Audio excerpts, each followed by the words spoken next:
मुकेश जी, आप ही से शुरुआत करते हैं।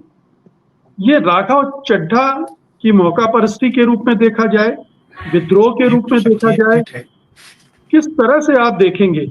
पार्टी के प्रति निष्ठावान नहीं रहे, अपने नेता के प्रति निष्ठावान नहीं रहे, या उनकी नस कोई दबाई गई है जिससे वो दूर हो गए हैं पार्टी से? मैं आपकी आखिरी बात से सहमत हूं, यानी नस दबाई गई है, इस वजह से दूर हो गए हैं पार्टी से।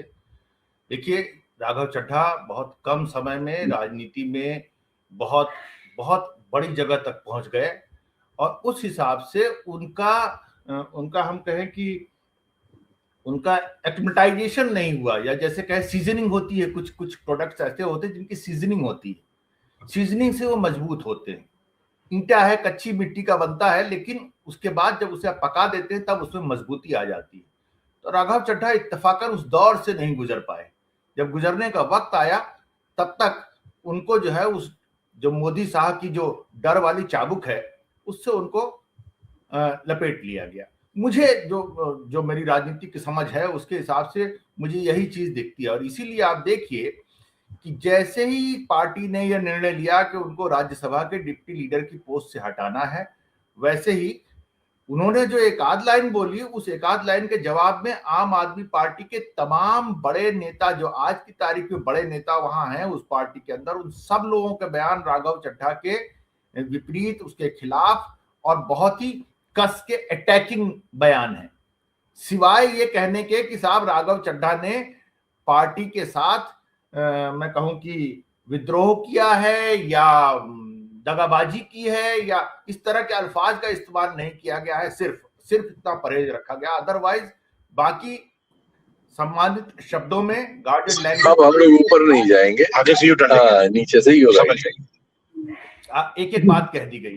तो ये जो वजह है वो साफ है, इसके अलावा और कोई वजह नहीं है। देखिए, मोदी और शाह की जो राजनीति है, उसके सामने विपक्ष की राजनीति करने के लिए जिस गूदे का आदमी चाहिए, जिस तरह का कहते हैं ना कि इनका गूदा बड़ा मजबूत है, तो उस तरह का आदमी चाहिए। उस तरह का राघव चड्ढा है नहीं।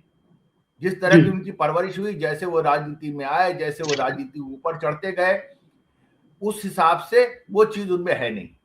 अब उनका बचाव ये है कि पार्टी के सामने जब ये संकट था, उनके सारे सीनियर लीडर्स को जेल भेजा जा रहा था, उस वक्त उन्होंने कहा था हमारे आंख में दिक्कत है, तकलीफ है, हम अमेरिका जा रहे हैं इलाज कराने।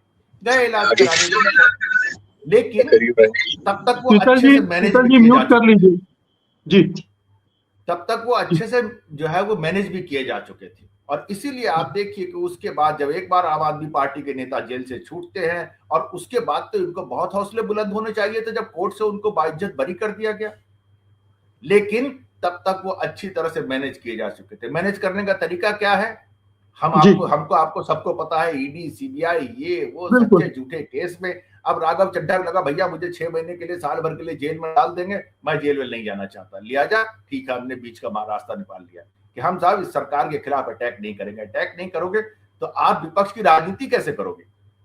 यही वजह है कि आम आदमी पार्टी को यह निर्णय लेना पड़ा, ब्लैक एंड व्हाइट में लेना पड़ा कि भाई ठीक है, हमने आपको सफिशिएंट समय दे दिया।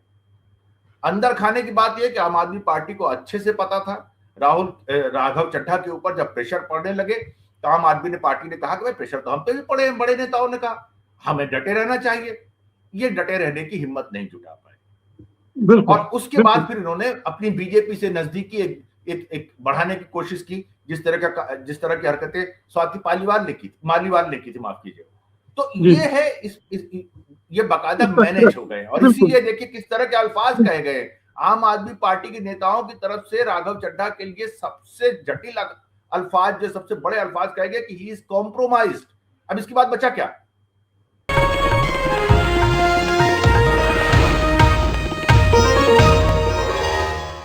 Copyright disclaimer under Section 107 of the Copyright Act 1976. Allowance is made for fair use for purposes such as criticism, comment, news reporting, scholarship, and research. Fair use is a use permitted by copyright statute that might otherwise be infringing.